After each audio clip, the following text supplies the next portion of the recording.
The name of the business is Pies Basket. It started with a small dream, just to enhance the income. Ensaymada, yan ang aming best seller. Pandesal, the Bulacan, famous Bulacan delicacy, inipit. Yeah, it was March 30, 2006.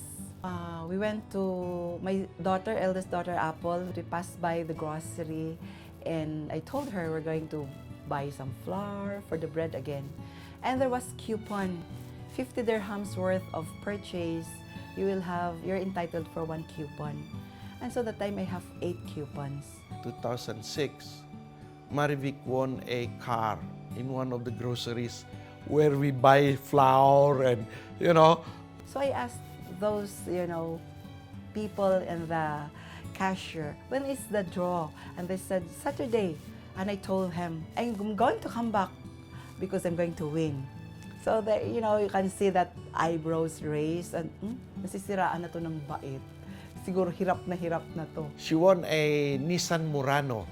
It costed about 110,000 dirhams.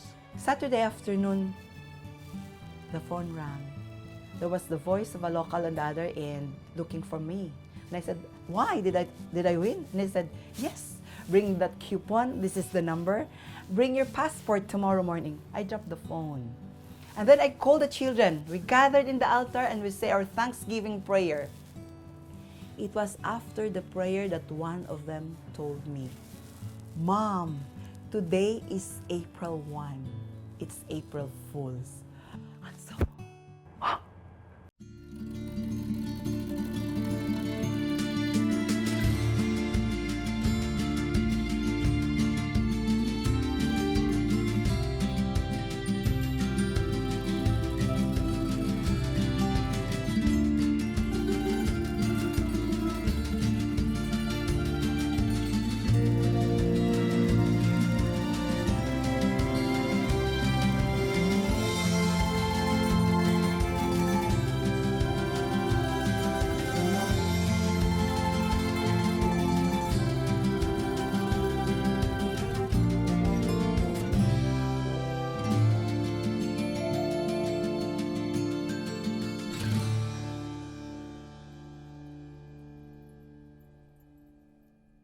following day, we went there.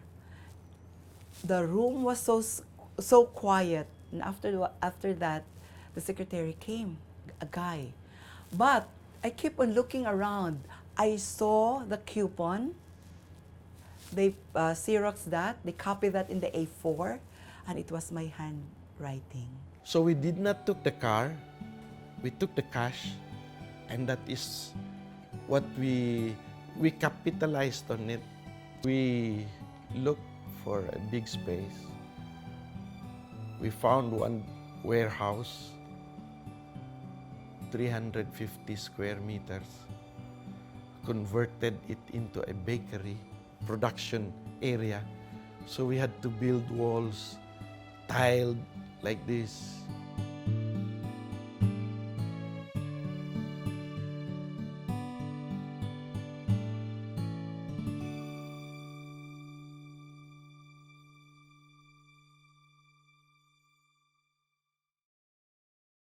That time I am not, into relationships. Because when I was small, when I was young, my dream is really to become a nun. Later on, when that dream did not materialize, I prayed, if you don't want me to make me a nun, then give me a man. And God gave it a rhyme, Hernan.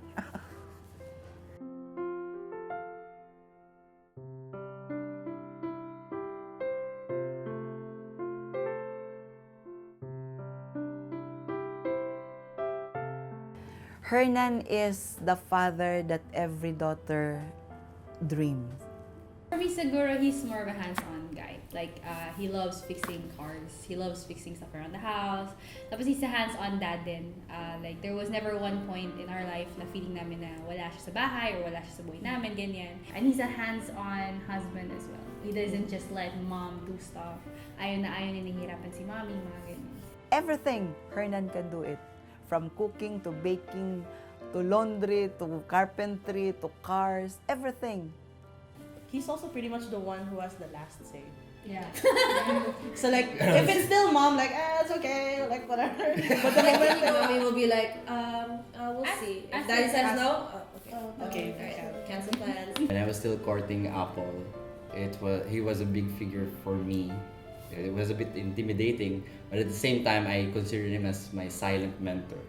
You know, he's a man of few words, but when he say those words, better get your act upright. Hernan is God-fearing, and during the early years of our relationship, I can always see Hernan loving the nephews and the nieces on his side. And so I told myself that one day when I get married, when I marry this man, my children will really, really be loved by him. Yeah, I think that's where we Yeah. get like being The super very loving malambing with side. one another. Because of daddy. Because they never like they were never embarrassed to show it No. in front of us. We were embarrassed that they were. they're very open. They're not the type to keep to share. And we would with hear us. their love story over and over again. How daddy won Wink. mommy with the wink. Everyone knows this wink. He winks, and that is the ano daw, the selling. Hindi ko alam ano. So, si tita po ba yung first love niyo? Good question. Good question. Started with friendship. Nung high school, you know, puppy love. Someone is pursuing me, and Hernan would always talk to me. And then the relationship started in Manila. 1980. We became na kami. And we talk a lot. We share a lot of things in common, from little to big dreams. But it was very short because he has to go to Dubai. And it was a long-distance love affair. Mag-on kami noon, girlfriend ko siya. And I told, you know, let's prepare for the future. I left the Philippines for Dubai on June 1981. Iyak nang iyak, nalungkot ng husto. And it even became so difficult because there was no mobile phone. The communication was about writing letters. It takes a week to receive it. I thought it was that easy. He came back home after a year from working in Dubai. We got married in May 18, 1982. I was hired as an electronic technician. It was a job that I don't have any experience with. If you learn to love your job, it will give back to you. I put everything in what I do. And fortunate, the company recognizes my work. So I grew up in the rank all these years. We got married in 1982. After a month, I had to go back because it was just a 1-month leave. Until 1987, we did not have any children yet. She had at least 2 miscarriages over the span of 1982 to 1987. But I believe also it was a divine plan. Why? I was able to continue my help with my siblings to finish school. By the end of about 1987, nearly all of them were finishing college. The Lord gave me a promotion, supervisory level. That was a complete package, family package, free house, free electricity, you know, your petrol for car is paid, and all these things. So I said to Marivic, okay, I think it's the time for us to build our own family. So I asked her to resign and join me here in Dubai. And that was the beginning of the story of our family. 3 years before I retired, you know, that was the time when the community Couples for Christ was really trying to engage itself in mission work.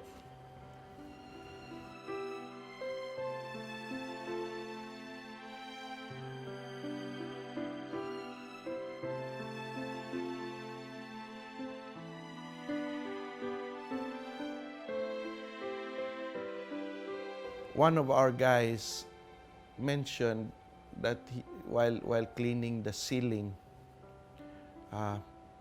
he noticed a blackened cable wire, like a sign of burning. In fact, that is the worst memory so far I have.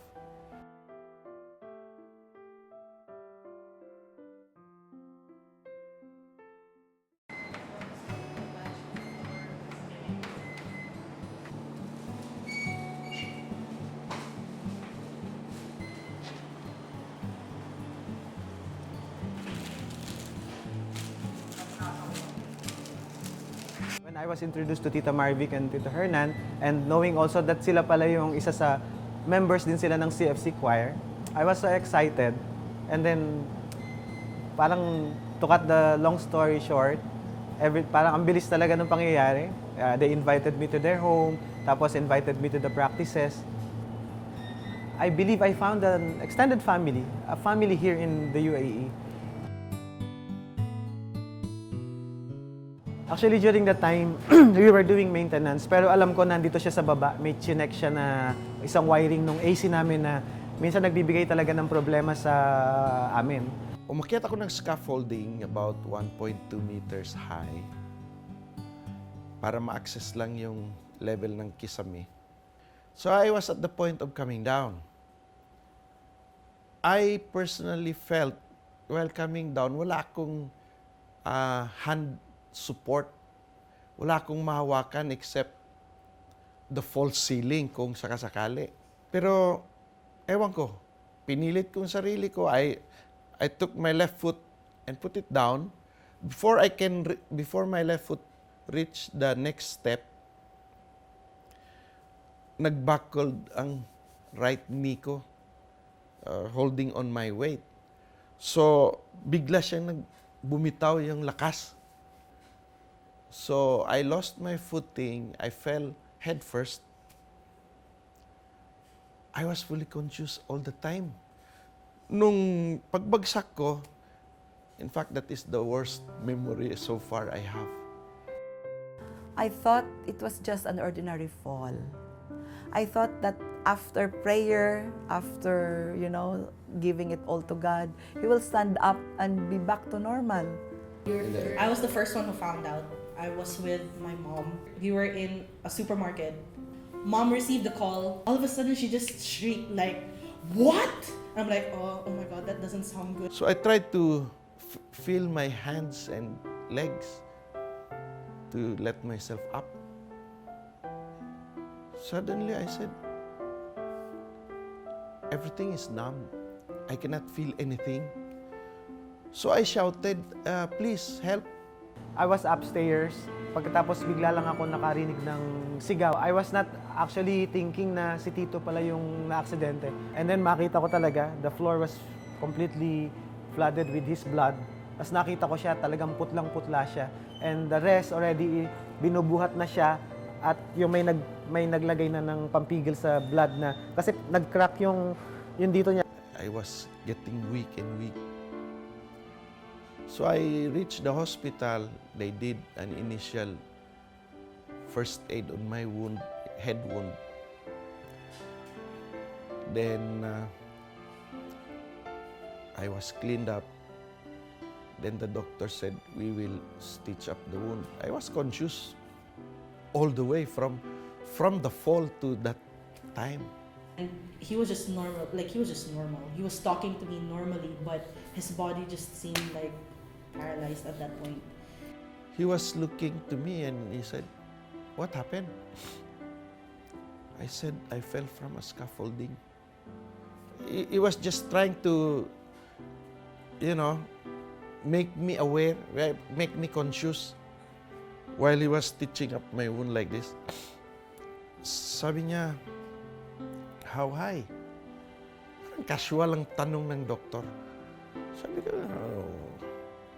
1.2, 1.5 meters high. I was just describing.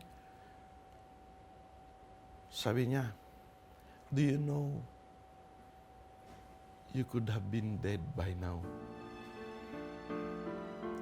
So I was feeling so numb until one by one they were allowed to come inside. Marivic was asking, how are you? She touched my forearm. I said, that's so painful. My body was so numb, you cannot touch my skin. I feel the pain. God has used me to pray over people. And in wonder and in awe, I would always say, people stand up. I would always say, see people from comatose go back to life. Because God used me in that gift. But I surrendered and I accept that He is not going to use me for Hernan. So Marivic was asking, how do you feel? I said, nothing. Everything is numb. No. I could not find where are my hands and feet. My mind wanted to start to ask questions. Because the first thing I said, what shall I do now? I don't have a job. I'm retired. And this is my condition. I said, Lord, it's in your hands. I would ask how he's feeling. All he said, I couldn't feel, but at the moments that he wasn't talking to the doctor, he would just murmur under his breath, thank you, Jesus. I've never heard him complain at that point. And ever since the whole time of the accident, never have I heard him complain. Not even once.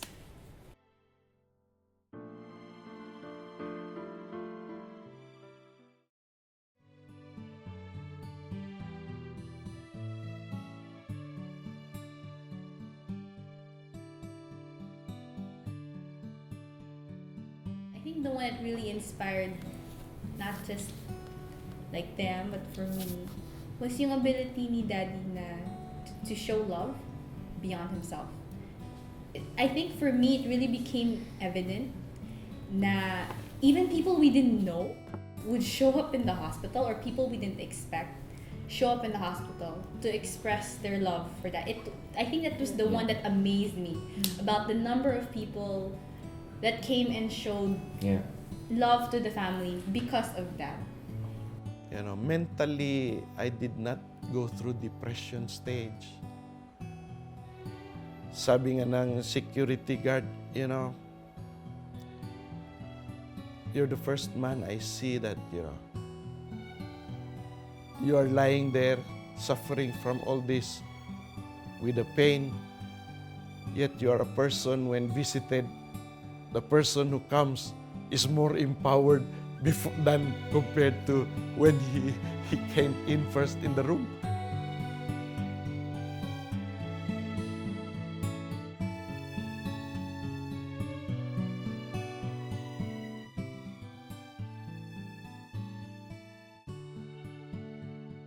Jesus said, that you may know that the Son of Man has the power to forgive sins. He said to the paralytic, stand up, pick up your mat and go home.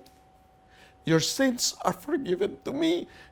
It was a promise. I heard a voice that one day I'm going to stand and walk. So I said, Lord Jesus, thank you. At that very point, instead of asking God why, I was filled with hope that I'm going to live, that I'm going to walk. The day will come, I will wait till the Lord will show me, stand up, my son, walk. That was probably the greatest, interaction, I would say,